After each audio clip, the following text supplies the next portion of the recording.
Rebonjour tout le monde, il vient de se passer quelque chose de terrible, c'est-à-dire que quand on a checké le micro, on s'est rendu compte qu'il a eu un problème et qu'il n'enregistrait plus depuis 1 heure et demie, voilà. Donc on va devoir un peu tout retraverser, ce qui est pas hyper plaisant, c'est vrai, mais ce qui est peut-être mieux pour vous et pour Perséline quand elle fera le montage, parce qu'on sera peut-être plus efficace, on se perdra un peu moins.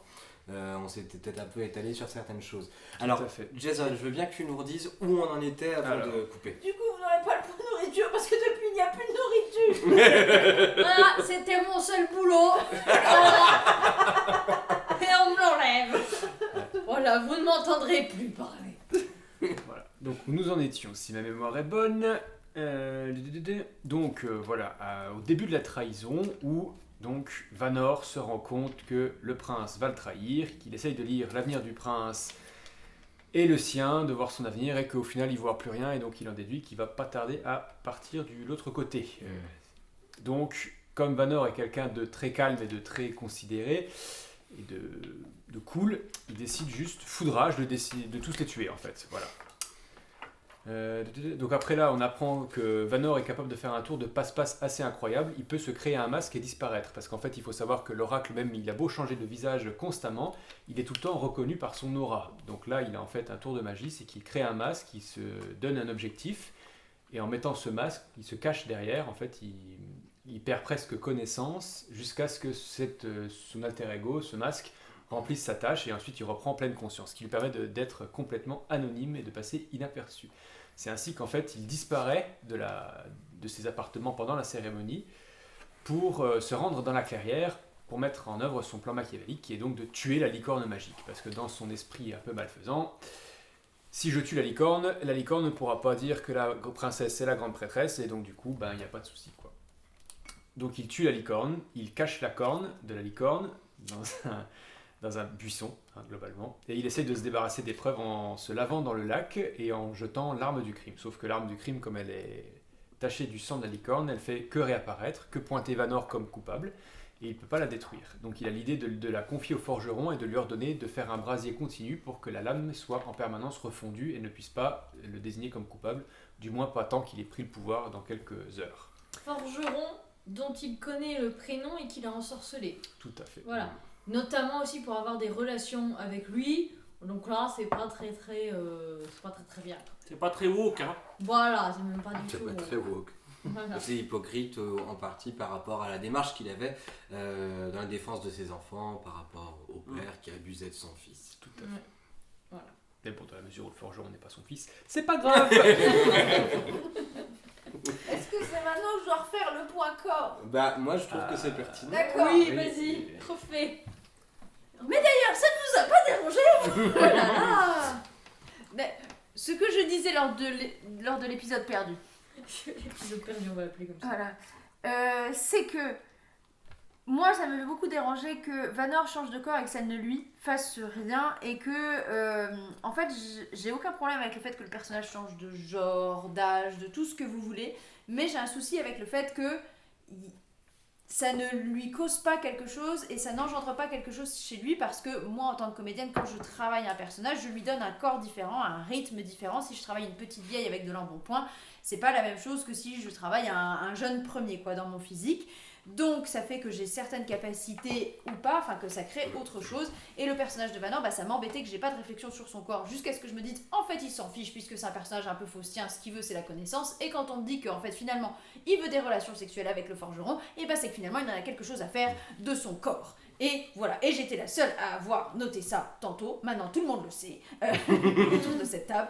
Et ce que j'avais dit, c'est que en tant que peut-être personne handicapée, j'avais été plus sensible à ça parce que en fait tous les corps ne sont pas égaux, et donc parfois tu tombes dans un corps et tu fais et merde, celui-là ça va être un peu chiant. Voilà. Ouais, et moi ce que j'avais dit, c'est que pour moi Vanor voilà, il choisissait quand il décidait de changer de corps, de visage, d'ethnie, de genre et tout, et qu'il subissait pas ces changements, et donc il pouvait choisir d'être dans un corps voilà, sans souci, et que, ou alors vu qu'il était là depuis tellement longtemps que ça ne l'embêtait plus et qu'il était au-dessus de ça, voilà, du fait de changer de corps. C'était mon avis. là-dessus. Enfin, en tout cas, moi, comment j'avais ressenti. Et voilà. Et alors je rebondissais personnellement en disant premièrement que effectivement je n'avais pas du tout remarqué la remarque que faisait Perséline, en tout cas ça ne m'avait pas touché, mais une fois qu'elle l'a fait remarquer, je suis devenu d'accord.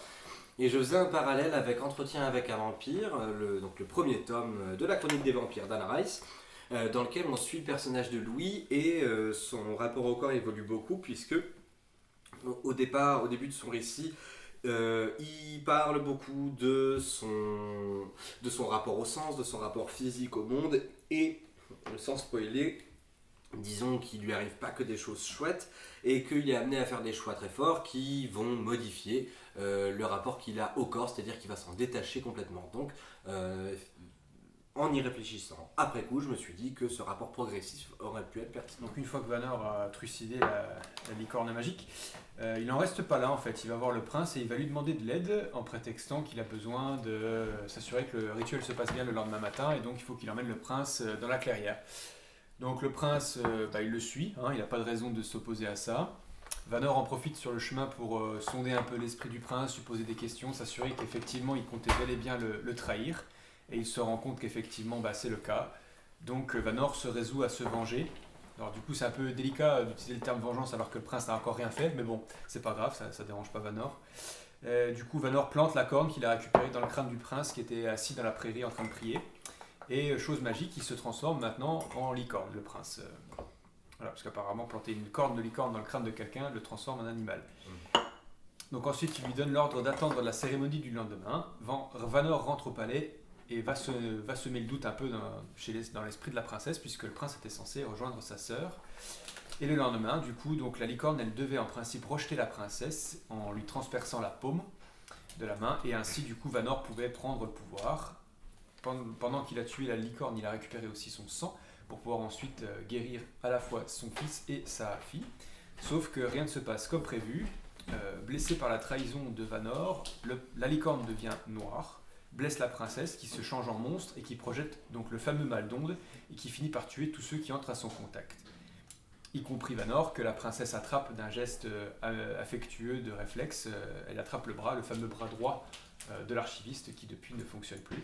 Donc Vanor prend la fuite et parvient à stopper la progression du mal d'onde avec son pouvoir, l'entièreté de son pouvoir, puisqu'après il ne peut plus s'en servir pour autre chose que d'empêcher le mal de le tuer. Donc il fuit avec le sang qu'il avait prélevé et donc il s'en sert pour se soigner pendant les 7 années durant, pendant lesquelles il disparaît derrière le masque de l'archiviste pour déjouer la déesse et les éventuels poursuivants. Là, j'avais fait un point licorne. Voilà. Et ben alors, je vous propose, on va tester vos connaissances. Qu'avez-vous retenu de mon point licorne? Nous avons retrouvé les licornes dans les textes à 5e siècle. avant, c'est moi Avant qui JC. disais. Dans un texte, C'était trop long. indien. Et pour montrer. Non, un test grec, mais la licorne se trouve en Inde et on pensait vraiment à l'époque que ça existait, mais pas sous cette forme de licorne que nous connaissions aujourd'hui. Ouais, la licorne est considérée comme quelque chose de très véloce et agressif. Pas quelque chose de doux et apaisant comme on en a l'image aujourd'hui. C'est pas rose. Et on disait que la corne de licorne, une fois broyée, pouvait servir à des potions assez miraculeuses, en tout cas guérisseuses, et que on vendait très très cher les cornes de narval. Donc Voilà. Enfin, c'est toujours des dents de narval. Dents de Ah, narval. c'est pas des cornes. Non, c'est une dent. C'est une C'est dent. une dent de narval. Ces dents excessivement longues de narval qui on les vendait extrêmement cher, notamment en période de peste, je crois, hein, de ce que j'ai retenu. C'est ça. Et parce qu'on disait, bah oui, c'est une corne de licorne, broyez-le, mais faites une potion avec, ça marchera, ça ne marchait pas, mais on était heureux de faire la potion. Et donc il y avait aussi des chasses à la licorne. Pour cela, on prenait une fille vierge que la licorne devait retrouver dans la forêt. Et si la fille n'était pas vierge, la licorne embrochait la vierge, la non-vierge justement, avec la... Et donc tu disais que c'était donc un symbole phallique de la licorne, que ça Ah oui. représentait aussi la fécondité, la masculinité, etc. Et qu'il y a un très beau livre de... Michel Pastoureau Sur les les licornes. J'ajoutais à la fin de ce point licorne que l'origine du mot, la raison de la différence du mot licorne en français et unicorn en anglais est que effectivement le mot qui était utilisé même en français et en italien c'était le mot unicorne. Alors je sais pas comment ça se prononce en italien. En tout cas c'est le même la même erreur de transmission orale qui se fait dans les deux langues, c'est-à-dire que le mot unicorne est entendu en deux mots, une icorne, et donc quand on va désigner une licorne spécifique, on dit va voir licorne, et finalement l'apostrophe icorne se contracte en un seul mot, ce qui devient licorne. Et donc je faisais la réflexion que cette erreur était quand même plutôt... en tout cas que je m'en réjouissais parce que le terme licorne est quand même très beau. Et nous allons voir s'il va y avoir un erratum la semaine prochaine sur cette information. Aussi, ce qu'on avait dit tout à l'heure, c'est que pendant que Vanor tue la licorne, puis quand il enfonce cette corne de licorne dans le prince, il se rend compte qu'en fait la déesse, elle n'est pas vraiment omnipotente, ou en tout cas qu'elle l'a pas arrêtée. Ni dans le fait de tuer son animal, entre guillemets, ni dans le fait de tuer le prince. Ce qui fait que Vanor commence là à se situer en porte-à-faux contre la déesse et à vouloir véritablement combattre la déesse, qui l'a déçu parce qu'il ne l'a pas choisi comme Grand prêtre. comme grand prêtre et qui n'a pas empêché toutes les affrosités contre le prince.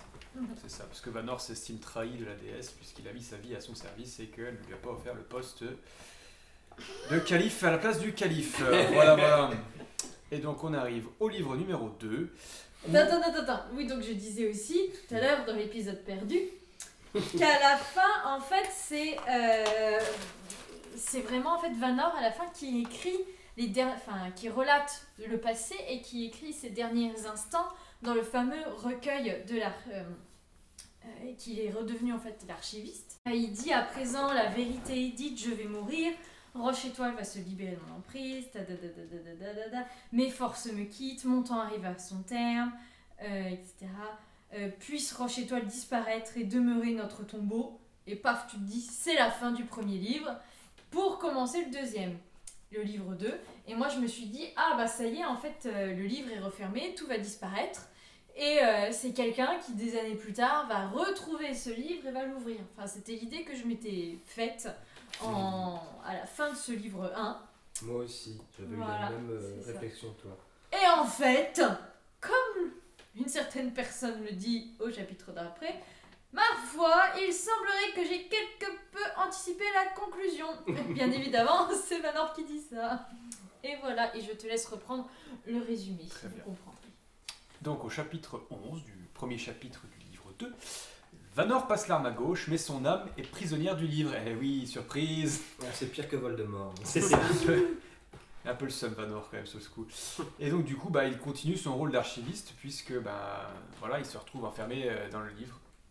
Donc du coup, il n'y a plus besoin d'avoir un bras ni un stylo, il peut directement écrire ses pensées à même le papier et donc il commence à relater en fait tout ce qui est en train de se passer. Il faut savoir qu'à la seconde où il est mort, en fait, tous ses sorts et toutes ses malédictions ont disparu. Donc l'eau du lac redevient limpide, le forgeron est libéré de son emprise. Donc la Belle au Bois dormant s'éveille après 8 ans d'abus répétés et d'entretien de feu infernaux. Et le prince ressuscite aussi, bonus. Puisque en fait la princesse... Il ressuscite, tout bijou. Hein. Ouais, il a quand même... Il entre dans une forme qui est hybride entre la vie et la mort. Voilà, il peut bouger son corps, il est conscient de son corps. Voilà. Enfin, Il est un peu blafard le dos. Pas comme une certaine personne qui est la jeune dame. Merci. On n'y est pas encore. on n'y est pas encore là-dessus. Mais si, il est déjà là. Même si elle est là. Il y a quelques lignes avant. Elle est là quand même. C'est vrai qu'il y a des mots avant d'après. Voilà, hein. Il y a déjà le forgeron qui d'un coup, mu d'une on sait pas trop quoi, il va prendre le recueil où Vanor est enfermé dedans, enfin l'esprit de Vanor est dedans, sans savoir qu'il est dedans, et il va au sanctuaire à l'intérieur en se disant tiens il va se passer un truc, et là effectivement il voit le prince qui est réveillé. Et il y a tout un moment où le forgeron il dit vous devez devenir roi, blablabla, non je veux pas, vous devez devenir roi, blablabla, non je veux pas. Et là, magie, la jeune dame arrive. Voilà, donc tu peux reprendre maintenant perso. Le fantôme de la jeune dame apparaît. Voilà. Bien perçu. Donc il se trouve qu'en fait, donc, le forgeron qui lui est bien vivant et dont la seule raison de vivre est Roche-Étoile, et le fantôme de la jeune dame qui est bien morte et dont la raison de mourir serait de ressusciter, de faire revivre Roche-Étoile, demande avec insistance au prince d'accomplir le rituel pour devenir roi. Et le prince est très mélancolique, on avait dit que c'était un peu un Buffy contre les vampires C'est qui revient ça. d'entre les morts alors qu'elle avait pas envie de revenir et qu'elle était très bien là où elle était. Voilà. C'est une synthèse un peu plus rapide. On va vous faire tenir 1h30 d'enregistrement perdu en 30 secondes. Donc au fil de longs échanges, le prince finit par accepter, mais d'abord il veut se recueillir avec le livre. Voilà. Donc ensuite le livre lit tout le bouquin, très très vite, hein, c'est impressionnant la vitesse. Le prince. J'ai dit quoi? T'as dit Le livre. livre lit tout le bouquin. Ah, c'est vrai. Ce qui est pas faux non plus. Hein. Je m'y perds à lit force. un peu lui-même. Donc le prince lit tout le bouquin, alors il fait prêter serment à la jeune dame spectrale qu'il Par son sang. par son sang, qu'elle viendra toujours en secours, blablabla, parce que bon, il flippe un peu d'aller dans le chemin des Wow. rois, voilà, parce qu'il a vraiment le seum, il était bien, il était en train de faire son petit repos éternel, tranquille, et ils sont venus le ressusciter pour qu'il aille faire le truc, il a passé 8 ans à esquiver, donc voilà, donc il est deg. Petit point en garante que j'avais fait au même moment dans l'épisode perdu, que moi j'avais beaucoup aimé ce moment où le prince lit le livre et en fait il y a un chapitre entier, c'est comme si c'était Vanor qui parlait directement au prince, il dit tu, etc. Et en fait on devient nous lecteurs le prince en lisant ce chapitre et j'avais dit que j'avais adoré ces moments de... il raconte, en fait, il parle au prince, et après il raconte, il reparle au prince, et il dit, et d'un coup, je te vois pas lire, je te vois faire ça, non, ne fais pas ci, ne fais pas ça. Et j'avais beaucoup, beaucoup aimé, et personne n'avait dit que ça avait un peu perdu. Ouais, moi j'avais pas compris à quel moment on était dans l'histoire parce que tout le monde avait compris que ça s'écrivait en même temps parce que Vanor était vraiment incarné dans le livre et moi c'était pas 100% clair pour moi que Vanor était incarné dans le livre et que ça s'écrivait en même temps que le prince lisait et entre temps j'ai réfléchi depuis l'épisode perdu que j'aurais aimé un changement de typo en fait dans le livre. Ah, Quelque chose qui marque que on était dans un truc manuscrit, là on devient dans un truc un peu plus éthéré ou je sais pas où, enfin Éventuellement. voilà, dans la typo peut-être quelque chose de différent C'était pour signifier voilà que c'est un passage, que c'est plus manuscrit mais que c'est vraiment la parole s'écrit d'elle-même. Ok. C'est tout bon. du comics sans MS. C'est ça, merci les filles. je crois que c'est bon. Ok. Je me souviens plus ce que j'avais dit. Et donc ensuite, toute la troupe se met en route pour le sentier du chemin des rois, pardon. Et donc ils finissent par rentrer et ils sont séparés par la première Encore on va redescendre dans le chemin des rois. On y Ça fait- retourne, hein. Nous, ça fait 3 fois. Hein. On Voilà, l'a ça dit une fois et on l'a dit 2 On fois. reprécise, hein. On a bien aimé. Mais c'était long de reparler de tout ça. Eh ben, je vais en profiter pour en parler à ce moment. Ah bah non, on va d'abord... Non, je vais pas dire. Non, pardon, ça sert à rien. On continue. Cette deuxième partie est tellement fou. Ouais, donc ils arrivent directement donc, à la barrière des songes, la première épreuve, où au final le fantôme ne peut pas passer parce qu'il ne peut pas dormir, hein, je vous fais ça très rapidement. Et donc seul le prince et le forgeron peuvent passer, et par passer j'entends s'évanouir dans une poche de gaz apparemment toxique. Et ils finissent par se réveiller de l'autre côté, et ils continuent leur chemin. Voilà. Le prince très sûr de lui qui finit par dire au forgeron apeuré de toute façon, ce qui doit nous trouver, nous trouvera. Voilà. Donc, gros charisme de la part du prince. Oui, il devient beaucoup plus stylé à partir de sa semi-résurrection. Et donc ensuite, le prince et le forgeron commencent à descendre dans des longs tunnels, galeries, cavernes.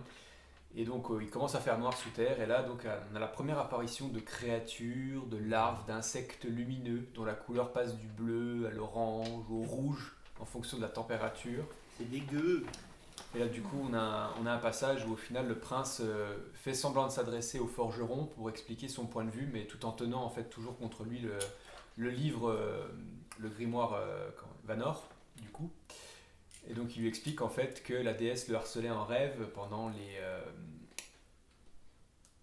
que Vanor l'empêchait d'atteindre le chemin des rois. Et quand le grand prêtre est mort, ses rêves se sont montrés de plus en plus menaçants et la déesse a menacé de tuer Vanor si le prince refusait toujours de devenir le roi. Et elle promettait la clémence envers Vanor s'il était banni et hors du clergé, quoi.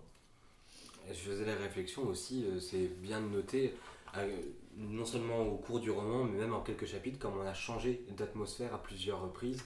Enfin, je trouve que c'est quand même très réussi. Et pour rappel, c'est quand même son premier roman.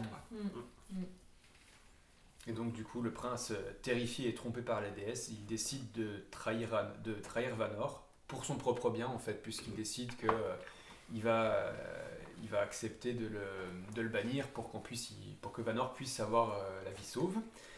Et donc il ne comprend pas que Vanor soit il ne sait pas en tout cas que Vanor est capable de tout savoir, qu'il avait prévu la trahison. Et du coup, le prince prend la trahison de Vanor comme une trahison. Enfin, c'est beaucoup de trahison. C'est la trahison-ception dans ce bouquin. Attends, non, On a perdu tous les droits sur YouTube. Donc voilà, du coup, la source de la trahison, de toutes ces trahisons qui ont donné que de la trahison au final. Voilà. Et c'est ce qui donne au final la naissance au Mal d'Onde, c'est le fait que le prince se trouve trahi par Vanor, et alors qu'il pensait absolument pas trahir Vanor, en fait, en premier lieu. Et là, donc, on arrive à un autre lieu qui est Notre-Dame de Roche et de Feu. Donc, il y a une sorte de falaise d'un précipice qui est sculpté en cathédrale, avec tout au fond un puits de lave. Voilà, donc il fait chaud. Le prince sait qu'il faut descendre, et le forgeron, lui, par contre, il n'est pas chaud. Hein, lui, il a chaud, mais il n'est pas chaud, il ne veut pas descendre. Et là, c'est à ce moment-là que tout un tas de créatures inhumaines sortent des murs du cristal, qui sont devenus un peu gélatineux, et entraînent le prince à l'intérieur de ce dernier. Et là, j'avais fait un point Disney en parlant du dessin animé Hercule, parce que moi, j'avais vraiment eu l'image d'Hercule et d'Hadès une fois qu'ils sont plongés dans le Styx, en fait, dans le fleuve des morts, avec toutes ces âmes qui sont tout autour et qui se jettent sur les vivants qui arrivent dans le Styx, voilà. Moi j'avais pensé rapport à Dark Souls aux carcasses qui sont plus des choses sans âme rapport à ce qu'on va apprendre par la suite, et donc toute l'esthétique là.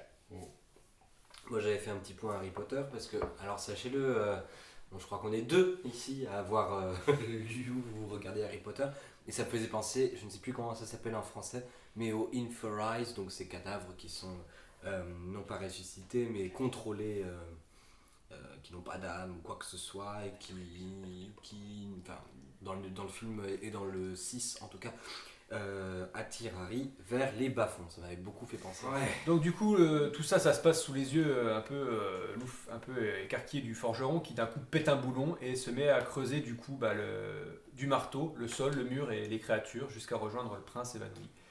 Le livre Vanor glisse des mains du prince et le cristal se brise, qui finit par vomir les 2 hommes en bas. Donc là, des images un peu sympathiques. Et le recueil. Le recueil toujours collé sur le prince. D'ailleurs, le prince fait beaucoup de double énonciation pour parler.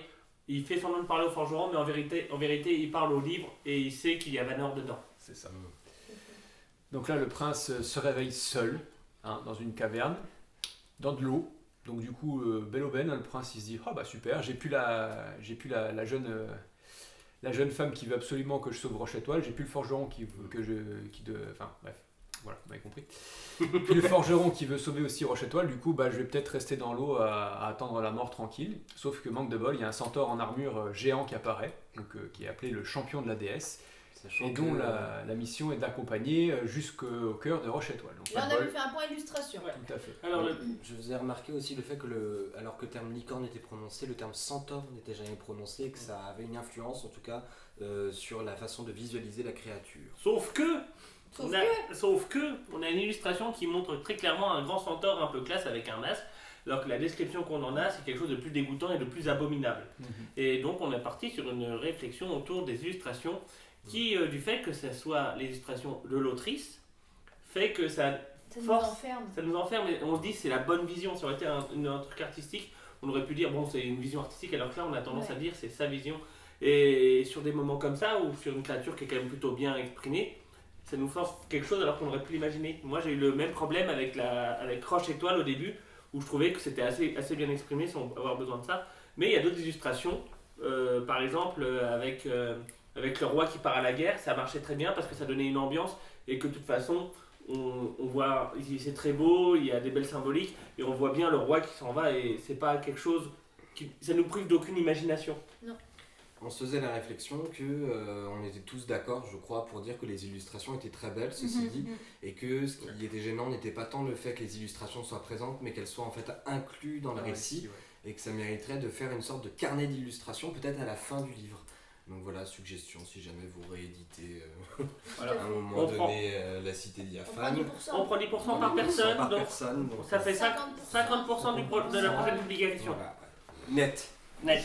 Voilà, et puis tant qu'à faire, si vous rééditez, une nouvelle idée que je sais qui c'est avec Jason, peut-être qu'on s'était dit ça tout à l'heure, de faire en sorte que ça ressemble vraiment au grimoire, carnet, recueil de l'archiviste au début pour que.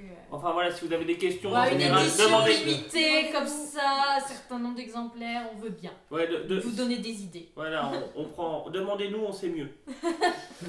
Ceci est bien évidemment de l'humour. Donc, ensuite, donc, le champion accompagne donc, notre ami le prince pour accomplir le rituel, donc, qui est pour l'instant de se baigner dans la météorite qui a été creusée comme une piscine au centre sous Roche-Étoile en fait, pour se purifier à l'eau de la source qui provient donc de la fameuse fontaine qui était face au sanctuaire au début de l'histoire.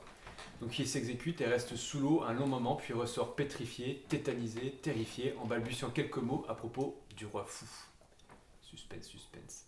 Il en profite pour dire à Vanor, parce que du coup là on a, au chapitre 18, on a un livre très très stressé qui se dit il va pas me dire ce qui se passe, moi c'est pas possible, je peux pas retranscrire ça, je travaille pas dans ces conditions, je suis pas venu là ici pour souffrir, ok. Et donc le prince le rassure en lui disant pas tout de suite Vanor, coucoucher, on y arrive, je vais t'expliquer le temps venu, donc voilà, ça va mieux. Et donc en fait, donc, le maintenant prince devenu roi demande au champion de retrouver le forgeron pour qu'il l'accompagne, parce qu'en fait il avait fait jurer à ses compagnons qui l'ont saoulé pour qu'il accomplisse son devoir, qu'il l'accompagne jusqu'au bout, qu'il soit traumatisé aussi, tant qu'on y est, qu'il porte un peu le poids de ce qu'il lui demande. Et donc le champion s'indigne un peu, mais il finit par dire que ok, mais la condition c'est que pour se montrer qu'il peut se présenter que des gens qui sont dignes de la déesse, et que donc pour ça il faut vaincre donc son champion. Donc le prince, il dit ok, et il envoie le forgeron contre un centaure de 3 mètres sur 3. Quoi. Donc, bon, le forgeron il fait ce qu'il peut, on va pas se mentir, il prend quand même une belle raclée. Et là, magie, le prince en arrière-plan était en train de se couper la main avec ses ongles pour faire couler un peu de son sang royal, ce qui permet d'invoquer la dame spectrale. Dame. Tout à fait. Avec son épée. Avec son épée. Voici. Manger. Alors qu'en réalité, c'est un fantôme, donc elle n'a pas vraiment d'épée, mais elle peut manifester des corps et une armure en fonction de ce qu'elle a besoin. À sa volonté. À sa volonté. Volonté, C'est ouais. ça, on a plein de moments où elle nous force, on l'a pas dit tout à l'heure, mais elle définit très clairement comment fonctionnent les spectres dans cet univers-là. Ouais. Elle dit, alors on s'imagine que lorsqu'on est un spectre ou un fantôme, cela se passe ainsi, mais en réalité, cela peut se passer comme moi je l'ai imaginé pour mon intrigue, et ça fonctionne très bien pour le coup. Ouais, ouais, C'est super. Ouais, je suis d'accord. et ça a l'air d'être rare, mais pas tant. Oui. Genre, ça a l'air d'être assez fréquent dans ce monde des Oui. fantômes. Ouais, ouais. Ouais, c'est pas. Ils sont pas forcément surpris, les personnages, disant oh, il y a un fantôme. Non, effectivement, et en même temps, j'ai pas. D'ailleurs, dans les explications qui sont données, j'ai jamais l'impression qu'il y a l'autrice qui d'un seul coup fait stop, petit point info Oui, sur oui. l'univers. Non, c'est vrai que c'est toujours très C'est fluide. fluide. D'ailleurs, on avait oublié de repréciser tout à l'heure, je crois, enfin je sais plus quand on l'a dit à cette fois ou dans l'épisode perdu, mais que la jeune fille revient en fantôme parce que c'est la déesse sans visage qui l'a retenue entre guillemets avant de passer dans l'autre côté pour la ramener en tant que fantôme pour que la jeune fille puisse emmener le prince sur le chemin des rois. Voilà, donc même ça en fait c'était entre guillemets planifié par la déesse, mais je pense qu'elle s'imaginait pas la suite. Et donc là, du coup, on a droit à une belle scène de combat bien illégale parce que en fait, la jeune femme fantôme, elle est invincible parce qu'elle est déjà morte. C'est l'équivalent de combattre un boss très dur avec vie infinie. Tout à C'est fait. long, mais on gagne. C'est ça. Mais c'est vrai, c'est vraiment cette J'ai mécanique-là. l'impression de déjà vu, putain. Ah, c'est vrai. Ouais, j'ai un peu changé la formulation quand même. C'est vrai, C'est vrai. C'est intéressant ce que tu dis. C'est je surprenant. suis surprise, moi. Donc finalement, donc, le champion est vaincu et donc ensuite, ils s'en vont tous rencontrer la déesse. Et là, donc, on se rend compte qu'en final, la déesse n'est qu'un organisme vivant, géant. Dégueulasse. Voilà, c'est ça. Et donc aussi, accessoirement, la mère du prince. Voilà. Et qu'en fait, on est depuis le début à l'intérieur de la déesse et non pas dans une galerie météorite, quoi. Ces parois étaient vivantes. Tout à fait. Faisaient partie de la déesse. Et le plan de la déesse, C'est donc de sélectionner sa lignée en prélevant, donc c'est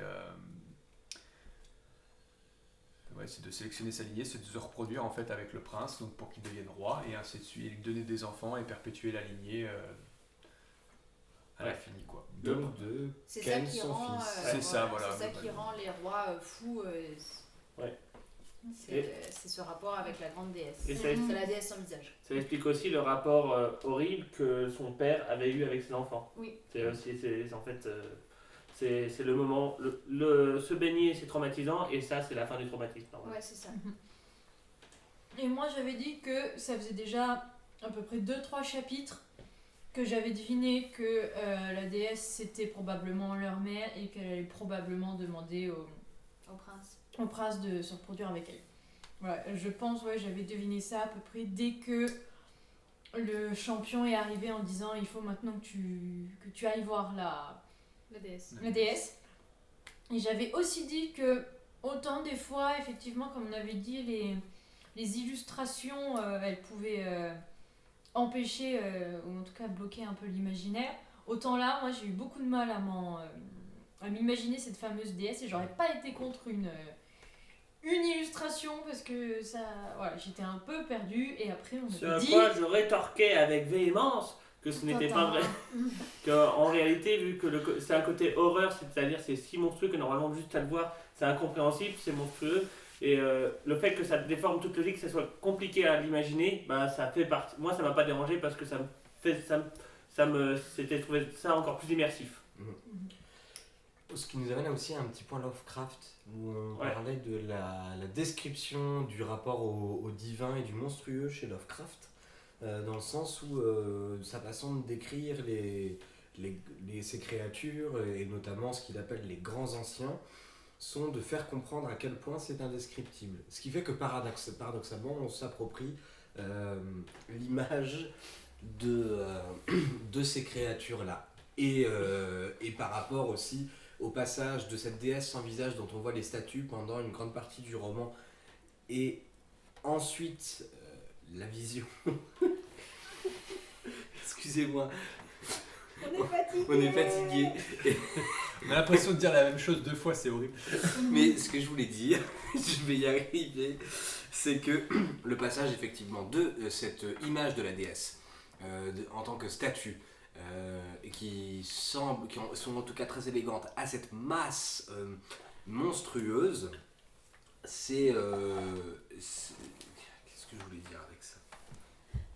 c'était très C'est Lovecraftien, oui voilà. C'est juste Cette déchéance, et ce passage du divin au physique, et ce passage de cette à vraiment une forme de fatalisme et de nihilisme me rappelait notamment Lovecraft, parce que chez Lovecraft, ces grands anciens, donc qui sont les entités qui ont créé la vie sur Terre, sont des créatures qui sont descendues des étoiles et ont créé la vie sur Terre par plaisanterie ou par erreur.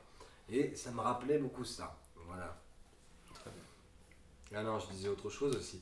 J'avais dit que Lovecraft avait une façon de décrire les choses de façon très clinique, régulièrement, parfois, et que Anouk Fort, je trouve, a la capacité de mettre ses parts de description très très cliniques, avec des adjectifs très précis, que je n'ai plus sous la main malheureusement, mais et elle arrivait à les inclure de façon très très fluide dans son récit et dans son écriture. c'est bien écrit. C'est bien écrit pour un premier roman. Hein. Oui. Pas que pour un premier roman d'ailleurs. C'est bien écrit tout court. Et moi je disais, je sais plus si c'était à ce moment-là ou quoi, mais que la déesse sans visage. C'était après. Oui, c'est pas grave, je peux le dire là, ça marche aussi. La déesse sans visage, elle est représentée quand même tout au long du roman par des statues en fait dans le monde extérieur au chemin des rois. Et on imagine ces statues de déesses voilées comme nous on peut connaître. Et en fait là on change complètement de visuel puisqu'elle a littéralement 100 visages, une centaine de visages qui sont les visages de tous les oracles qui se sont sacrifiés pour elle, enfin voilà, qui ont abandonné leur identité, leur vie d'avant leur visage, leur physique pour devenir les oracles de la déesse sans visage. Donc sur elle, elle a tous les visages de ces oracles-là, et donc elle est elle-même une part de ces oracles-là, et donc Vanor fait partie de la déesse sans visage. Voilà. Tout à fait. D'ailleurs, Comme tout... Pardon. Donc, non, j'allais dire comme il... Mais à mon avis, on en revient à la même idée. Comme il fait aussi partie du prince et de la princesse, parce que c'est ce qu'elle dit, la déesse, elle utilise le sang de tous ces oracles pour créer ses enfants, avec en plus la semence du roi. Donc en fait, ils sont un mélange à la fois de leurs ancêtres, des oracles de la déesse, etc. Donc c'est pour ça qu'on comprend un peu mieux le lien si fort entre Vanor et le prince. Non, bah on n'en vient pas à la même idée. Pas du tout, c'est pas grave. Non, moi je faisais remarquer que dans la ville, toutes les statues de la déesse ont le visage tourné vers le sanctuaire et que ça fait déjà en soi ça crée une image forte, et une fois qu'on arrive à la fin, ça fait très écho avec la véritable nature et l'emplacement physique de la déesse. Donc une fois que le roi s'est rendu auprès de sa mère, donc il demande, j'ai mal appelé comme ça, c'est ça. Sa matrice. Ça montre bien, voilà, et c'est. Donc il demande à ce que la jeune dame soit libérée, puisque elle a accompli son devoir, elle l'a ramené le roi accomplir donc le rite final, et donc elle disparaît, elle est délivrée, et le forgeron s'en va lui aussi, puisque il est un peu trauma à vie maintenant, c'est tout bon. Et donc le dernier rite, la créature le précise un peu plus de manière claire que le dernier rite c'est de se reproduire, quoi, hein, pour repeupler donc la lignée et Roche-Étoile. Et donc le roi refuse et ironise en disant que il est mort et que il peut pas, quoi. Et donc à ça, la créature rassemble toute la vie qu'elle a à sa disposition dans une fiole. Donc là, elle récupère toutes les créatures qui grouillaient dans les murs, toutes les limaces, toutes les larves, pour fabriquer en fait une fiole de vie pour rendre la vie à son corps. Et donc le prince la saisit et la brise sur le grimoire Vanor.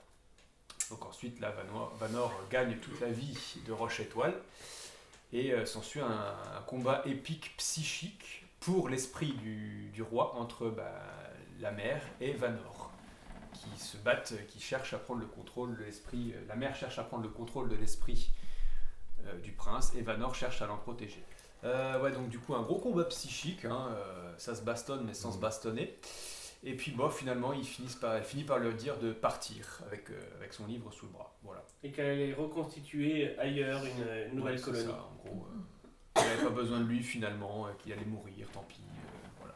Et elle apprend aussi que a priori Vanor serait un hybride avec un démon, d'où ses pouvoirs surnaturels, en tout cas qui dépassent ceux de la déesse. Et là, j'avais fait un point Merlin l'Enchanteur. Non, tu l'avais fait plus tard. Mais c'est pas grave, on va le faire maintenant, ça fonctionne. C'est pas possible. Elle le fait exprès. Je sais pas. Qu'avez-vous retenu de mon point Merlin l'Enchanteur? Alors, Merlin l'Enchanteur déjà est... C'est à peu près 5 personnes. Ah ouais? 4, entre 4 et 5. Non, il s'appelle le Crouton. Non, t'as le fils du diable, t'as l'homme sauvage, et j'ai plus les autres. Le druide, Oui, le druide. devin, Ok. voilà, l'homme sans père. Ah oui, Fils du 5 diable, personnages dans ce sens-là, d'accord. Ouais, oui, voilà. Et alors moi ce que j'ai retenu c'est que déjà Merlin était le fruit de l'union entre une jeune femme et le diable. Un démon envoyé par le diable. Un démon envoyé par le diable, pardon, et que... Non consentante.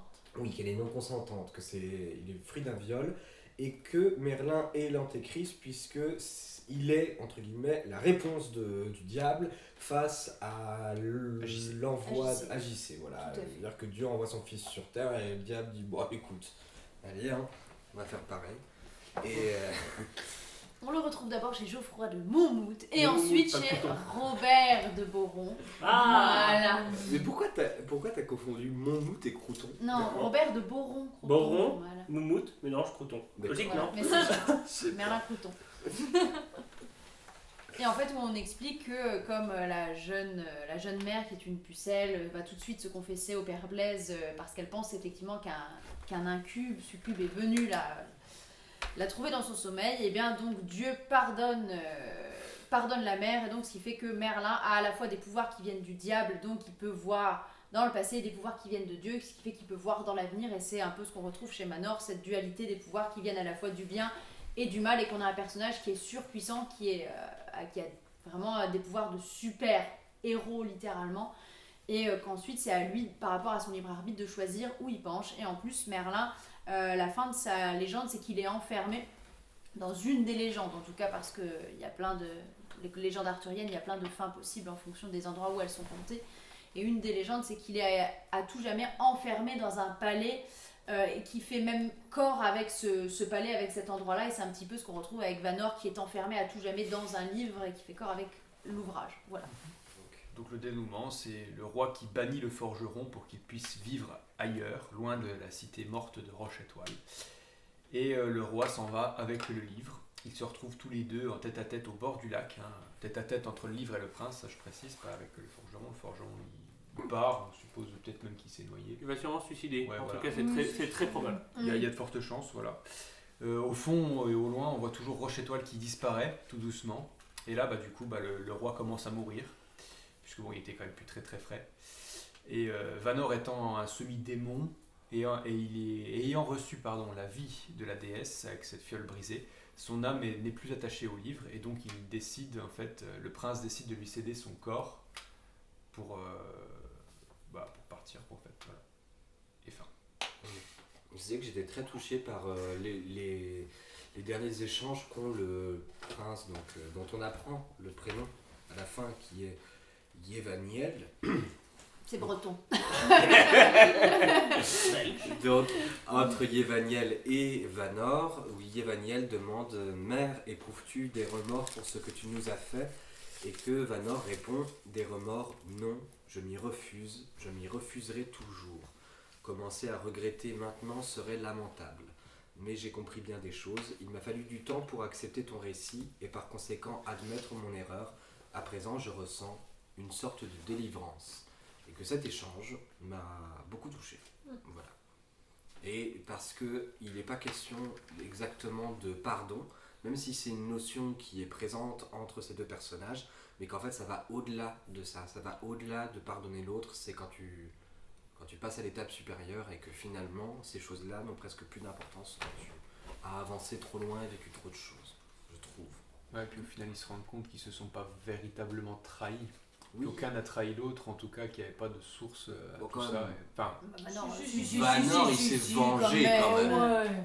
ils comprennent leur position respective Oui, et ils tout à comprennent fait. le malentendu et ils s'en veulent plus. Oui, Voilà. non mais ça c'est vraiment beau, mais c'est-à-dire que c'est pas seulement deux personnages qui se disent ah mince, on s'est fait du mal l'un à l'autre alors qu'on essayait de se sauver. Pour le prince c'est vrai, pour Yevaniel donc c'est vrai, mais pour Vanor il a essayé de protéger le prince, mais ensuite la raison pour laquelle il lui a fait du mal c'est par pure vengeance, et malgré ça ils arrivent à se pardonner l'un l'autre et à comprendre. Donc ça c'est encore plus beau je trouve. Et j'aime notamment la toute dernière phrase du roman qui est je porterai ton visage en souvenir de toi. Voilà, quand même bien joué. La question que je me pose, c'est Perceline, est-ce que tu aurais quelque chose à dire par rapport à cette fin? Eh ben oui Pour dire mon avis sur le roman, c'est que moi j'étais très, très déçue de la fin, et ce qui fait que ce n'est pas un coup de cœur, voilà, pour moi. C'est une bonne lecture, mais c'est pas un coup de cœur. Parce que, alors, on va rejouer la scène, ça me fait penser à la passe miroir, donc je vais plus ou moins spoiler la passe miroir. Non, ne spoil pas la passe miroir, je n'ai lu que le tome 1. Ben voilà, donc vous vous bouchez les oreilles. Moi je dis mais non, mais en fait c'est pas vraiment un spoil, c'est juste que dans la passe miroir, on nous fait apparaître le personnage de Dieu, notamment dans le tome 2. Et que j'avais adoré le tome 2 de la passe miroir parce que je trouvais ça hyper malin d'amener le personnage de Dieu, et c'est souvent des choses très casse-gueule je trouve dans les romans quand on fait intervenir les personnages de Dieu qui sont tout puissants, omnipotents, voilà, invincibles, qu'on ne voit pas, qu'on ne fait que s'imaginer. Et pour moi ici, le fait de la déesse sans visage, ça retombe comme un soufflet, comme pour moi c'est retombé dans la passe miroir, et au final les explications ne me satisfont pas du tout.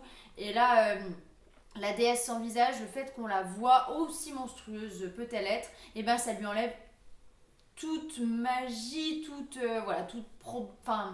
tout imaginaire divin pour moi, ça en fait une créature et ça en fait pas un dieu ou une déesse. Voilà, donc c'est pour ça que pour moi, c'est retombé à la fin, parce que l'épisode de la déesse sans visage ne m'a pas convaincue. Le fait qu'elle soit faillible, qu'elle n'arrive pas à arriver à ses fins, et en même temps qu'elle ne meurt pas quelque part, en fait, c'est un mi-cul pour moi, cette fin, voilà.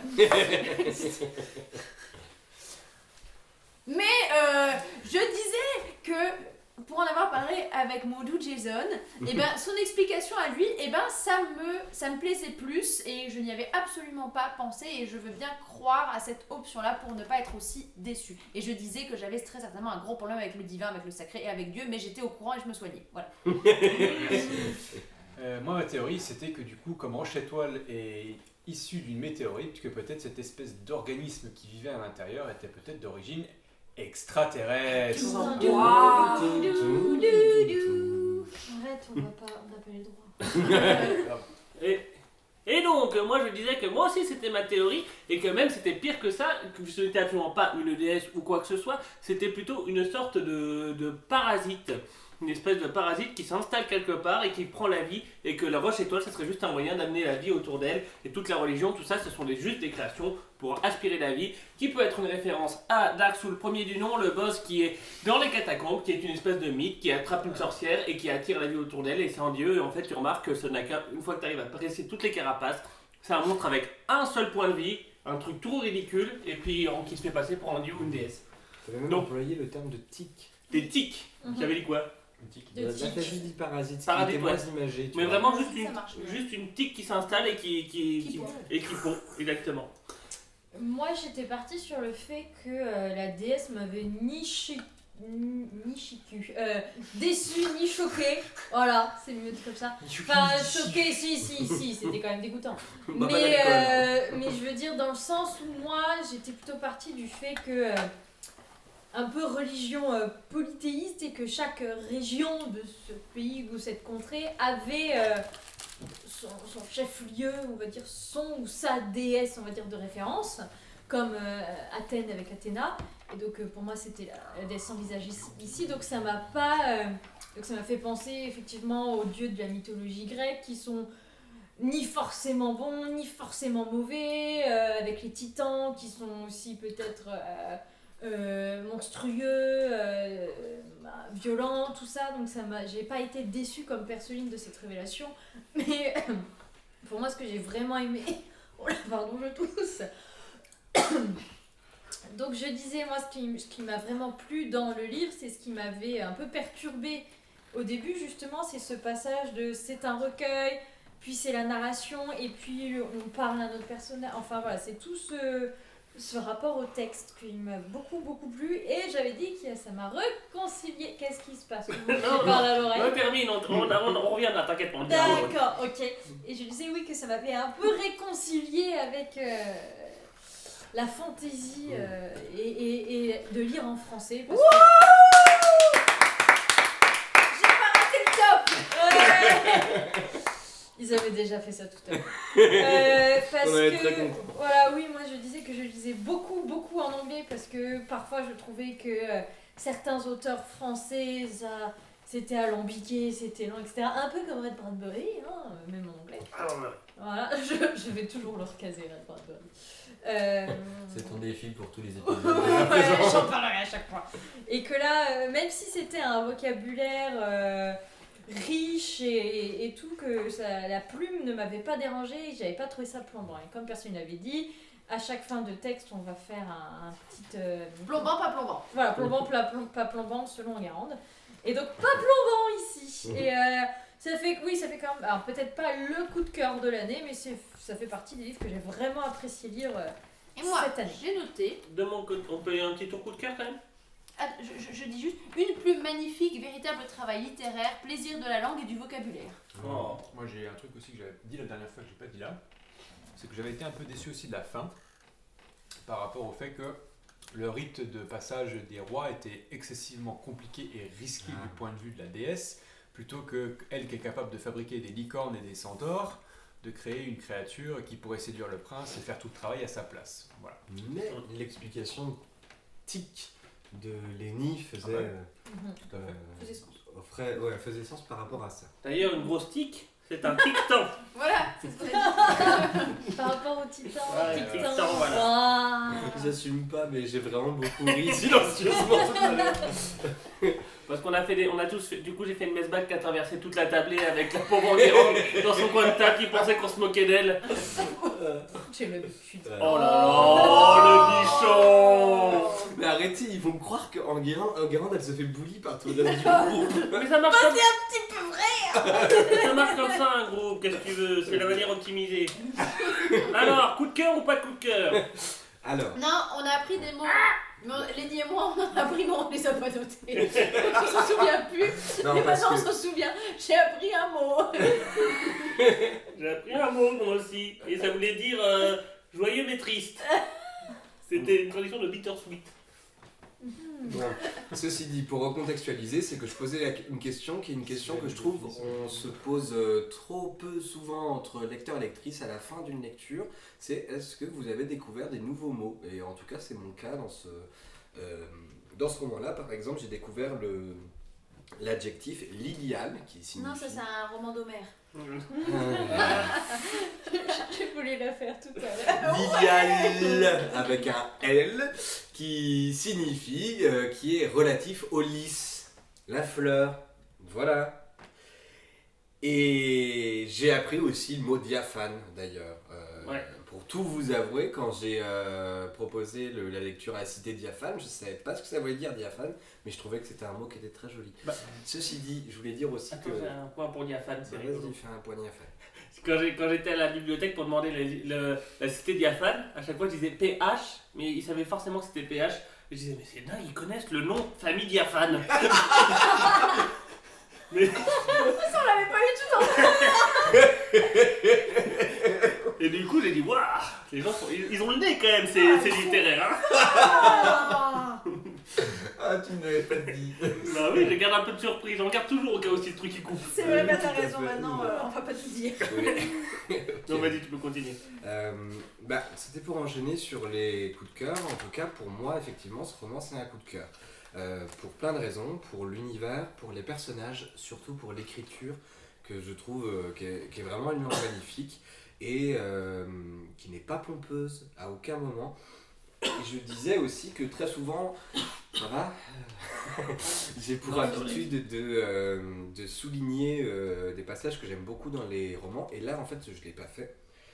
Non pas parce que ça m'a laissé indifférent, mais dans le sens où c'était difficile pour moi de trouver des passages qui se démarquaient vraiment du reste du roman, et que le roman en lui-même était comme une sorte d'entité, enfin une entité à part entière, ce qui est pour moi une qualité dans ce roman-là en tout cas.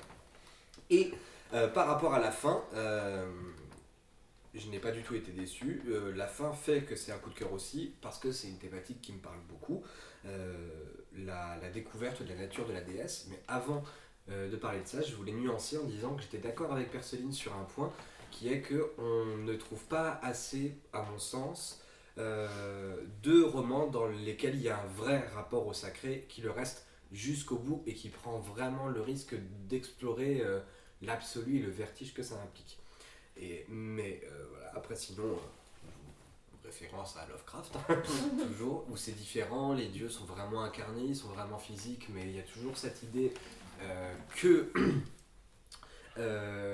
ces dieux sont absolument invincibles par l'être humain quand même. Et ce qui m'a vraiment plu dans cette découverte, c'est la déchéance en elle-même. En fait, le passage de... Pardon, personne essaie d'allumer la lumière. Bah, ça se passe pas très bien. Elle allumait parce qu'on n'entendait rien sinon. Ah mince, oui, j'avais fait Ouais, plein de ça plans va. sur les illustrations. Ah, Il va falloir que oui, je les bah oui, refasse c'est vrai. au micro. Ce qui m'a beaucoup parlé, c'est la déchéance dans le rapport au sacré, c'est-à-dire ce qu'on s'imagine de la déesse et ce qu'elle est en réalité. Et donc c'est une thématique en fait qui m'habite, je me rends compte depuis que je suis adolescent. Et ce que j'aime beaucoup, c'est le cauchemar qui se cache derrière les idoles. C'est beau. Ah, merci. C'est toujours aussi beau, même la deuxième. Moi j'ai bien aimé, je suis pas un grand lecteur, donc je suis un peu comme Enguerrand, des fois je trouve qu'il y a des trucs qui sont pompeux ou difficiles à lire. Là c'était très agréable à lire, j'ai surtout aimé pour la narration et le fait que tout C'est un livre de fusil de Tchekhov, il n'y a rien qui est placé au hasard. Si on parle de quelque chose au début, c'est qu'il va être utilisé. Le fusil de Tchekhov, c'est une théorie comme quoi s'il y a un fusil à la scène 1, ça veut dire qu'il faut que le coup de fusil soit tiré à un moment. On le Il l'avait représentera déjà pas. dit la un point dernière fois. fusil de À Tchekhov. chaque épisode.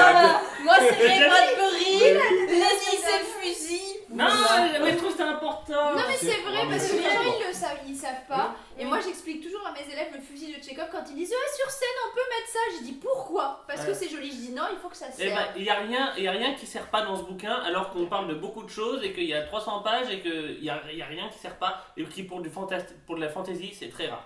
Et c'est le premier livre de Gothic Fantasy que je lis de ma vie et c'est très agréable, c'est très très chouette. Voilà. Et puis pour un premier livre c'est bien. C'est vraiment bien écrit. Non, c'est bien Ouais, écrit tout c'est court, bien écrit. c'est vrai. C'est un beau premier roman. Moi j'ai bien aimé. Oh, j'ai bien aimé la fin. C'est marrant parce qu'il y a un certain roman de Stephen King dont je tairai le titre qui se termine un peu comme ça, avec une révélation. Bravo. Bravo. Oh il est malin hein. J'ai pas du tout fait exprès. Bravo. Je vous ai déjà raconté le fusil de Tchekhov.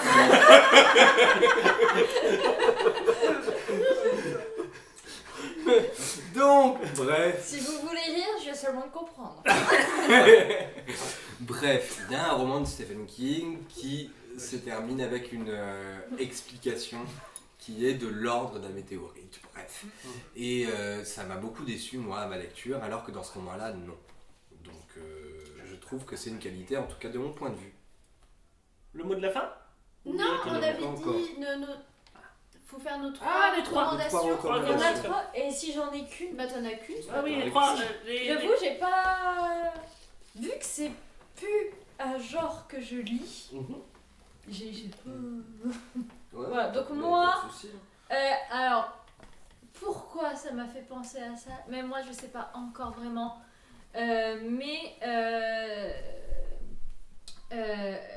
Le roman de Georgia Caldera, Les brumes de Cendre Lune, c'est une trilogie. J'ai eu le premier, j'en suis à la moitié, 3/4 du deuxième. Mais là, il faudrait que je me j'ai arrêté parce que je crois que j'avais plus le temps et donc il faudrait que je me remette dedans pour. Pardon j'ai fait bouger le micro. Voilà, pour lire le reste, mais cette idée de monde, enfin, monde un peu différent, mais qui en même temps peut ressembler au nôtre, ces dieux et déesses un peu tout-puissants, voilà, c'est un peu... voilà, puis lune argent, cendre lune, voilà, il y a lune, voilà. Puis, oui, puis c'est aussi une autre autrice française qui est aussi illustratrice, donc j'aimais bien aussi le parallèle. Trop chouette. Voilà. Ouais. Enfin, en tout cas, qui était aussi illustratrice, je ne sais plus si elle y est encore ou pas. Ok. Alors, moi, j'ai juste 2 jeux.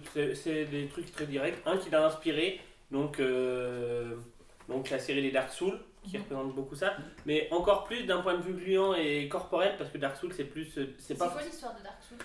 Dark Souls, très rapidement. Bon courage. Ah, non, mais c'est ça, j'ai déjà fait. Dark Souls, très rapidement, il y avait l'âge du feu, qui sont détenus par des géants, en gros. Des géants et une caste de la population un peu mystique. L'âge du feu s'éteint, donc c'est censé devenir l'âge des hommes. Sauf que les géants ne veulent pas continuer le cycle. Ce qui fait qu'ils renouvellent le feu en jetant plein de trucs dedans, c'est un feu un peu mystique. Et ce qui fait que tous les humains deviennent des espèces de zombies, il y a une grosse malédiction qui s'abat sur tout. Et dans tous les Dark Souls, tu essaies d'éteindre le feu ou de rallumer le feu. À chaque fois, le jeu veut que tu rallumes le feu pour continuer le cycle. Et alors que pour réalimenter le cycle, alors que normalement tu dois éteindre le cycle. En gros, tu vis sur un cadavre de pays, tu vis toujours sur des cendres, sur des cadavres, sur des trucs pourris, tout ça. Donc c'est très gothique, il n'y a rien de plus gothique, il y a vraiment que ça. C'est des gens qui veulent pas lâcher le pouvoir, qui veulent pas lâcher ce qu'il y avait avant, qui veulent un déni de mort en fait. Et il y a d'autres qui est carrément plus inspiré par Lovecraft, qui est fait par les mêmes, qui s'appelle Bloodborne, qui est pareil. Donc Dark Souls et Bloodborne, je dirais. C'est pas à peu près les mêmes thématiques. Cette fois-ci, il y a carrément la thématique extraterrestre. Donc vraiment, on y est. On est sur l'horreur venue d'espace qui corrompt tout. Ouais, et on est vraiment sur un thème très cauchemardesque. Très cauchemardesque. Très Bloodborne. cauchemardesque. D'accord. Alors moi, mes 3 recommandations. en termes d'écriture, de très belle écriture française, je vais parler de Vincent Tassi. Mais pas d'Apostasie, mais de Loin de lui le soleil de Vincent Tassi, qui est la suite et en même temps le prologue d'Apostasie. Et à la fois dans l'écriture et à la fois dans la thématique de livre qui ne peut pas s'écrire, qui est en train de s'écrire, de tout ça, je trouve que ça peut se rapprocher un petit peu des idées que nous lance Anouk Faure dans ce roman. Pour les personnes qui n'ont pas lu Apostasie, c'est un jeune garçon qui s'appelle Anselme mais qui part dans une forêt qui s'appelle la Sylve Rouge, et dans cette forêt il va rencontrer des créatures à grandes dents et qui sucent le sang. Voilà, et donc dans Loin de lui le soleil, il nous explique d'où viendraient ces créatures possiblement. Et c'est un très très beau roman, je vous conseille les deux, mais Loin de lui le soleil est en plus une prouesse d'auteur, puisque dans Apostasie on nous dit que il ne peut pas y avoir de suite ou d'avant Apostasie, et pourtant l'auteur l'écrit, et donc c'est assez intéressant à lire dans ce cadre-là. Je plus sois. Deuxième recommandation, la saga La Passe Miroir de Christelle Dabos, parce que si vous voulez lire une autre fantasy française, bon cette fois-ci c'est beaucoup plus léger et tout doux, mais avec la thématique du dieu, du sacré, de la création d'un univers, de savoir pourquoi on est là, qu'est-ce qui se passe, quel est notre but, pourquoi certains ont des pouvoirs, d'autres n'en ont pas. Je trouve que ça passe bien, La Passe Miroir, et ça va déjà faire 10 ans que ça a été publié, le premier tome quand même de La Passe Miroir. Et donc... Ouais, c'est pour ça que tu disais qu'il y avait prescription. D'accord. Ouais. Et ma dernière recommandation, c'en est deux mais autour d'une même thématique, c'est L'Enchanteur de Barjavel et Merlin de Robert de Boron, si vous voulez en savoir plus sur le personnage de Merlin par rapport au personnage de Vanor, et je pense aux inspirations d'Anouk. Anouk, tu ne m'as pas vu, j'ai vu Merlin. Voilà, et bien si vous voulez en savoir plus sur ce personnage fascinant qu'est Merlin, et bien vous pouvez lire ces deux romans qui sont Merlin de Robert de Boron, qui est plutôt bien retraduit aujourd'hui pour un roman du 13e, et L'Enchanteur qui date du 20e. Voilà. Moi, ce sera surtout des recommandations de films en fait. Donc, moi, le passage en tout cas où Vanor lit beaucoup dans l'avenir et il commence à punir les gens pour ce qu'ils vont potentiellement faire avant qu'ils l'aient fait, ça m'a fait un peu penser à. Alors, je sais pas si c'est Minority Report, c'est ça. Donc, où c'est pareil, du coup, il y a une machine qui est capable de prédire l'avenir, prédire les crimes en fait, et donc, du coup, ils envoient une police. T'arrêter avant que tu commettes un crime en fait. T'es coupable parce que t'allais faire quelque chose, mais pas parce que tu l'as fait. Et je trouvais que ça répondait bien au côté de Vanor qui rendait la justice avant même qu'elle soit. Avant que les choses se produisent quoi. Après bon ça m'a fait penser à la saga Matrix, hein, le côté pas forcément machine, mais voilà le côté on se nourrit des êtres humains, on s'en sert comme énergie, comme voilà. Où il y a le héros qui évolue là-dedans et qui se rend compte qu'en fin de compte c'est absolument pas le même monde dans lequel il vit et il est complètement manipulé. Et un peu aussi, donc, que ce soit le film Oblivion ou La Guerre des Mondes, un peu dans cette histoire-là aussi, où les extraterrestres débarquent et viennent piller les ressources en faisant croire aux êtres humains qu'ils sont des dieux ou des puissances supérieures. Voilà. Pour moi c'est cinématographique aussi, ce sont 3 animés japonais, 2 qui sont assez connus et un troisième qui l'est un petit peu moins. Naruto. Non.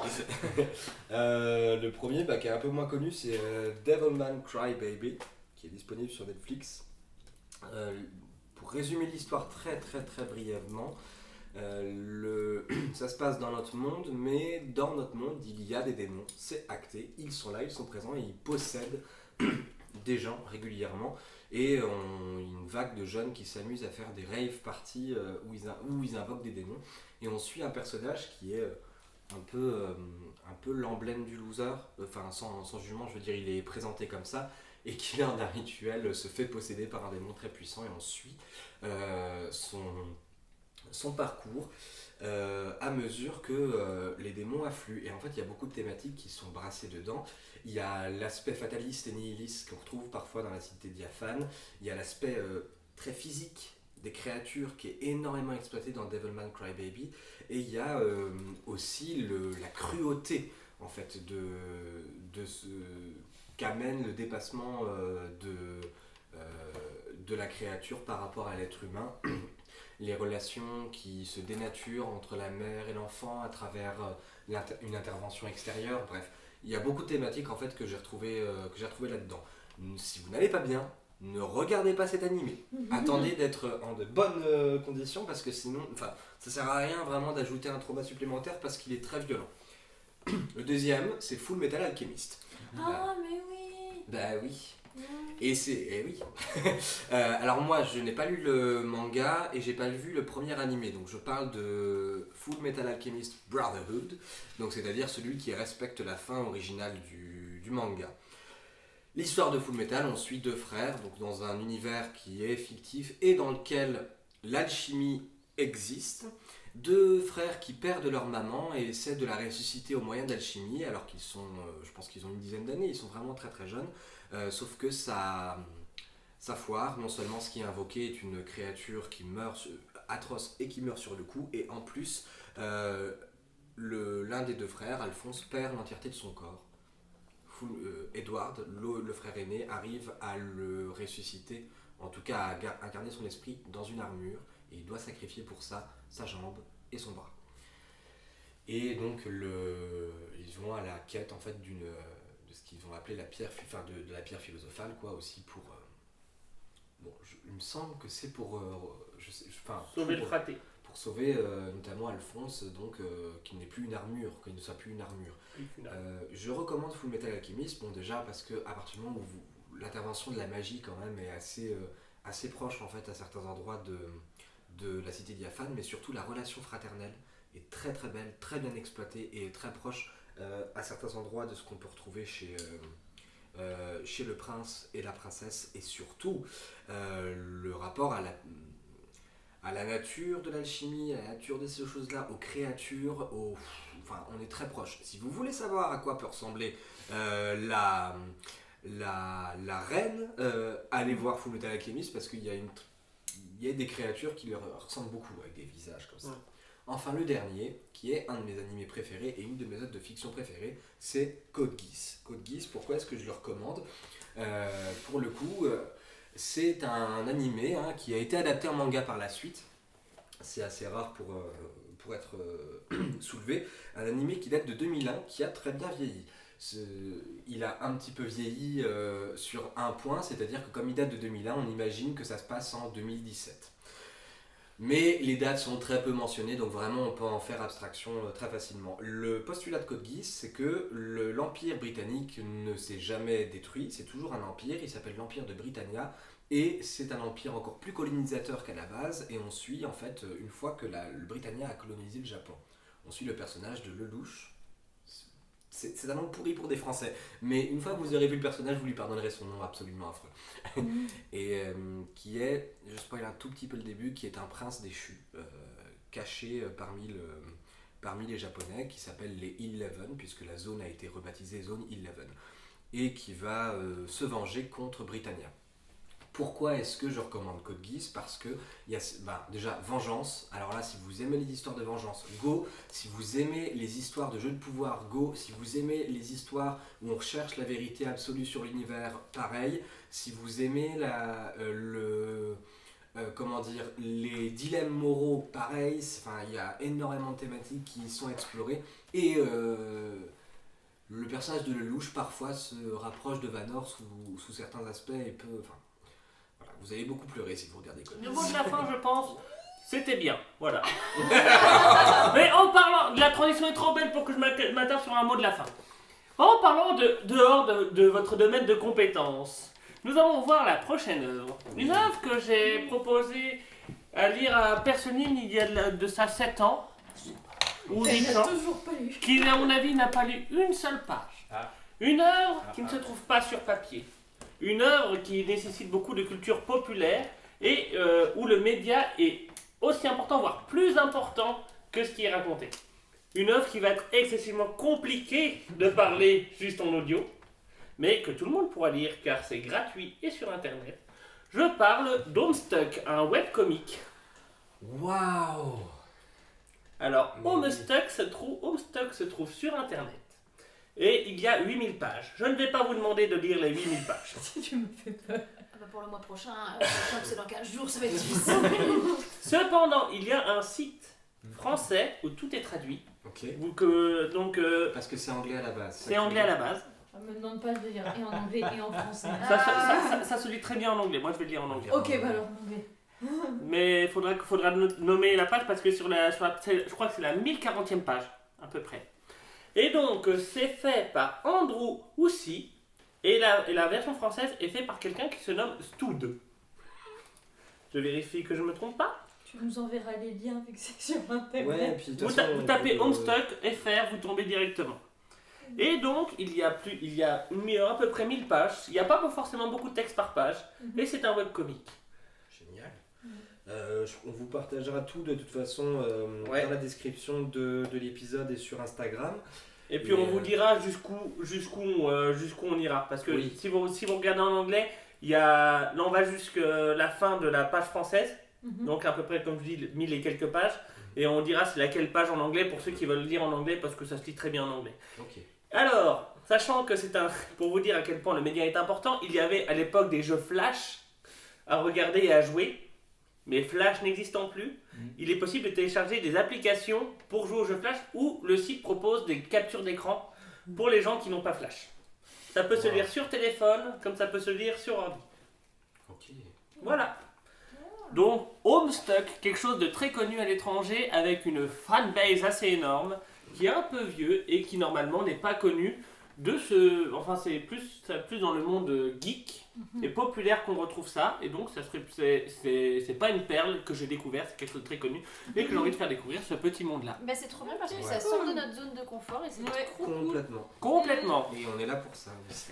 Mais il y aura un petit épisode capsule en décembre, enfin à la fin du mois quand nous aurons le temps, Le vrai épisode perdu. avec Enguerrand et une invitée de marque dont on taira le nom pour l'instant, qu'on vous révélera le temps venu. La déesse sans visage. Où nous allons lire des romances de Noël. Voilà, et je ne voulais pas emmener mes partenaires dans cette histoire, dans cette sombre galère.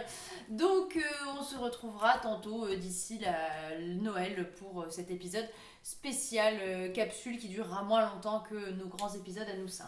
Voilà. Nickel.